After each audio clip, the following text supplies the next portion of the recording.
22장 앞에 부분과 우리 뒤에 부분을 좀 나눠서 보고 싶습니다. 먼저 22장 1절부터 4절, 22장 1절부터 4절 같이 합독하겠습니다. 여호와께서 다윗을 모든 원수의 손과 사울의 손에서 구원하신 그날에 다윗이 이 노래의 말씀으로 여호와께 아뢰어 이르되, 여호와는 나의 반석이시요 나의 요새시요 나를 위하여 나를 건지시는 자시요 내가 피할 나의 반석 하나님이시요 나의 방패시요 나의 구원의 뿌리시요 나의 높은 망대시요 그에게 피할 나의 피난처시요 나의 구원자시라. 나를 폭력에서 구원하셨도다. 내가 찬송받으실 여호와께 아뢰느니 내 원수들에게서 구원을 받으리로다. 아멘. 뒷부분에 47절부터 51절, 47절부터 51절 합독합니다. 여호와의 사심을 두고 나의 반석을 찬송하며 내 구원의 반석이신 하나님을 높일지로다. 이 하나님이 나를 위하여 보복하시고 민족들이 내게 복종하게 하시며 나를 원수들에게서 이끌어내시며 나를 대적하는 자 위에 나를 높이시고 나를 강포한 자에게서 건지시는 도다.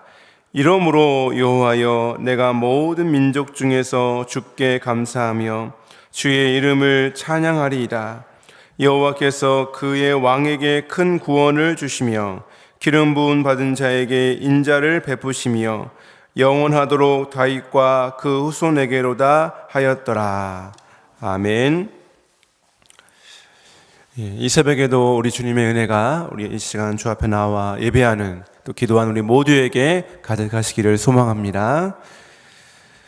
함께 읽으신 말씀 22장은 다윗의 인생의 후반부에 그 인생의 여러 가지 그런 싸움과 어려움, 인생의 풍파와 그 많은 어려움 가운데 그 모든 것을 이기고 또 주님의 인도하심과 또 주님의 보호하심을 찬양하는, 그래서 이것을 다윗의 승전가다라고도 이야기하는데요.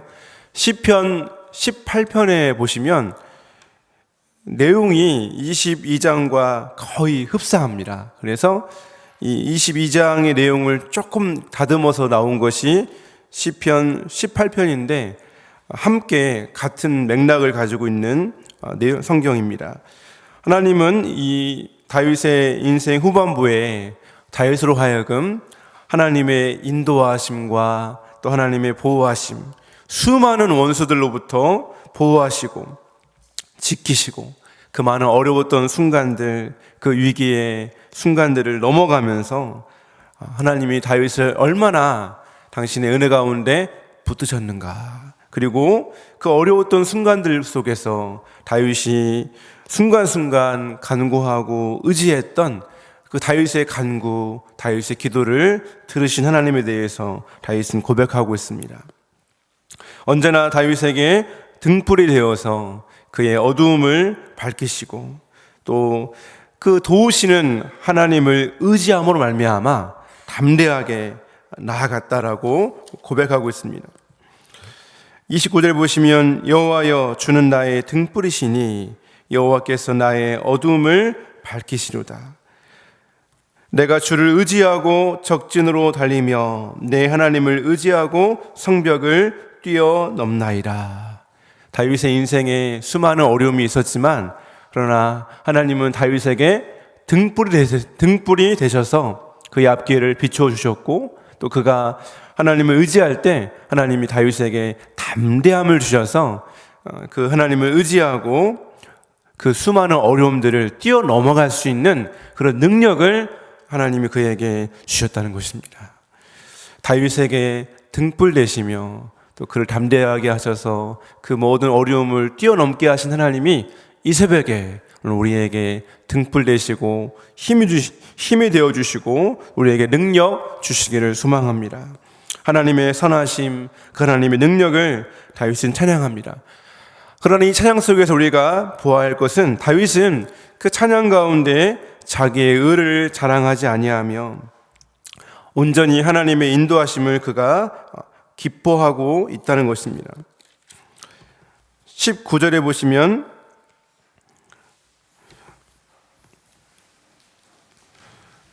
여호와께서 나를 기뻐하심으로 20절 나를 기뻐하심으로 구원하셨도다.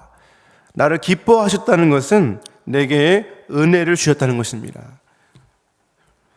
그래서 다윗이 자신이 구원받은 것은 바로 하나님의 은혜로 말미암았다라고 고백하는 것입니다.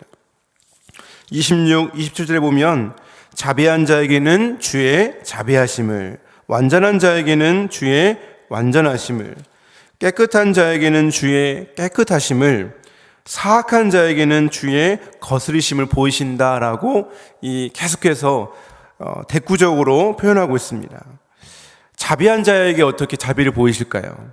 그것은 다윗이 그렇게 나아갈 때 하나님은 자비한 자에게 더 큰 자비를 보이신다. 하나님은 자신이 완전히 행한 자에게 더 큰 완전하심을 보이신다. 하나님은 깨끗하게 살아간 자에게 하나님의 더 깨끗하심을 보이신다. 하나님은 악을 행하는 자에게는 하나님은 거스리심을 보이신다. 무슨 뜻일까요? 그것은 그가 자기의 어떤 자비함, 또 자기의 완전함, 또 자기의 깨끗함을 자랑하지 않도록 오히려 자신이 하나님 앞에서 이렇게 부단히 믿음으로 살려고 할 때 하나님께서 그에게 더 큰 은혜를 보여주셔서 그 앞에서 교만하지 않도록, 그 앞에서 더욱 하나님을 의지하도록. 그래서 28절에 보시면 주께서 곤고한 백성은 구원하시고 교만한 자를 살피사 낮추시리다. 그래서 자신의 의가 아니라 하나님의 은혜만을 붙잡도록, 그래서 그가 악을 행할 때에는 하나님의 공의를 나타내셔서 그를 구원하시고, 또 그가 의롭게 살고자 할 때에는 하나님께서 더 큰 의를 그에게 보여주셔서 더욱더 그 하나님의 은혜 속에서 겸손함으로 하나님을 의지하도록 만드셨다는 것입니다. 후반부의 다윗은 자신의 그 기름 부으심에 베푸신 하나님의 인자를, 그리고 자신과 자신의 후손에게 영원히 그런 은혜를 베푸실 것을 다윗은 찬양하고 있습니다. 그래서 51절에 보시면 그 큰 구원을 기름 부음 받은 자에게 주었다. 그리고 그의 그 인자를 영원하도록 다윗과 그 후손에게 주신다라고 말씀합니다. 이것은 다윗이 하나님께서 자신에게 주신 그 언약, 사무엘하 7장에 보면 나단 선지자가 와가지고 하나님이 다윗에게 맺으신 그 언약을 설명해 주시잖아요. 그것은 바로 이렇게 하나님께서 다윗과 언약을 맺으셔서 다윗과 그 후손에게 하나님께서 계속해서 은혜를 베풀어 주시겠다는 것입니다. 그래서 다윗은 이 찬양을 통하여 하나님의 주권과 은혜를 높이며 동시에 자신이 그렇게 자신의 모든 찬양과 감사의 근거를 자신의 행위가 아니라 하나님의 은혜, 그리고 자신과 자신의 후손에게 베푸신 그 하나님의 언약의 근거를 두고 있다는 것입니다. 기름 부은 자에게, 그리고 다윗과 그 후손에게 영원히 은혜를 베푸시겠다. 하나님의 그 언약의 신실함을 다윗이 믿음으로 바라보고 있는 것이죠. 하나님의 그 언약을 다윗이 붙잡고 그 언약 안에서 자신이 살아가고 있음을 고백하고 있는 것입니다. 우리 하나님은 언약에 신실하십니다. 하나님은 약속을 맺으셨을 때 그것을 가지고 이 약속이 변하는 것이 아니라 하나님 그 약속을 맺으셨다면 그 약속에 언제나 하나님은 신실하십니다. 구약에 여러 가지의 언약이 있는데 대표적으로 아브라함과 맺으신 언약, 그리고 이스라엘 백성이 출애굽해서 시내산의 언약, 십계명과 율법이 있죠.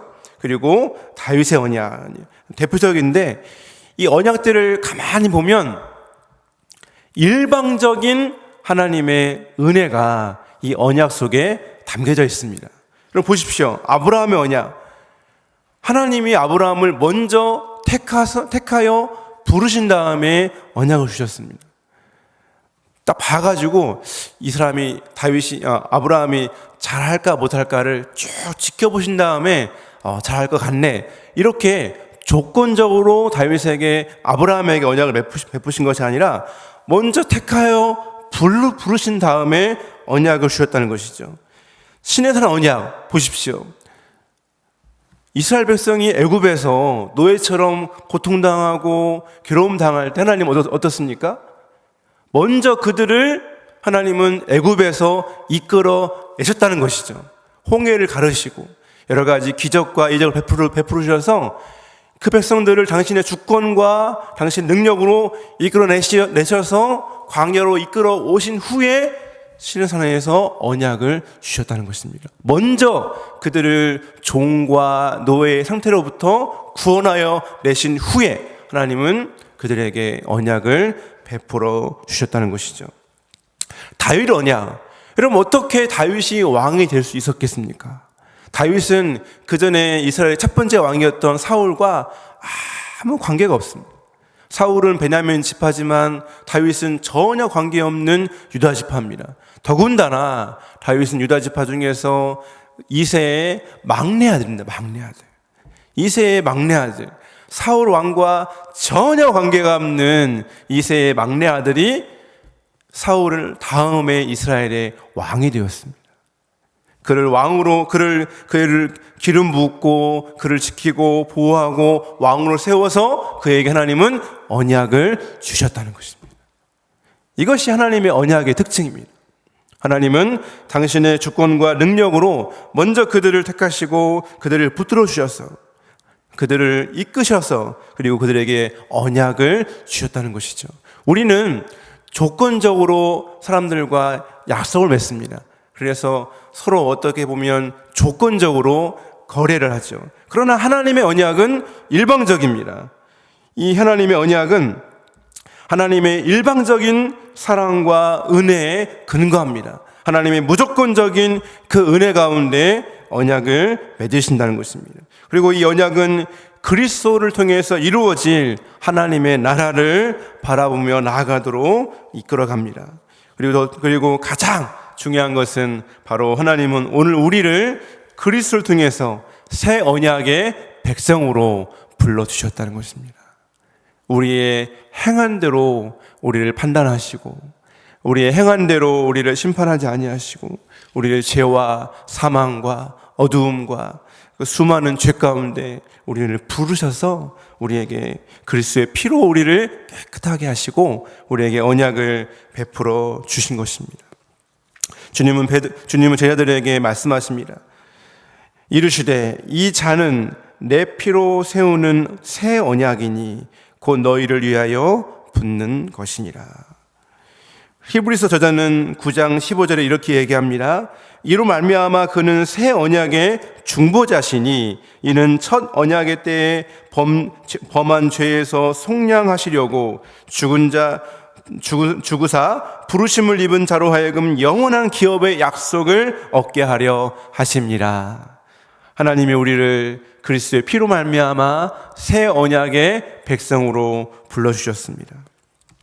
다윗의 삶 가운데 하나님은 언약으로 그를 붙으셔서 다윗으로 하여금 믿음의 고백으로 나오게 하시고 또 오늘 우리가 함께 읽었던 22장의 전체 내용을 통하여 다윗은 하나님의 그 일방적인 은혜와 부르심 앞에 하나님 그 하나님의 높고 크신 은혜를 다윗은 그 감격 속에서 그 은혜 속에서 하나님을 찬양하고 있습니다.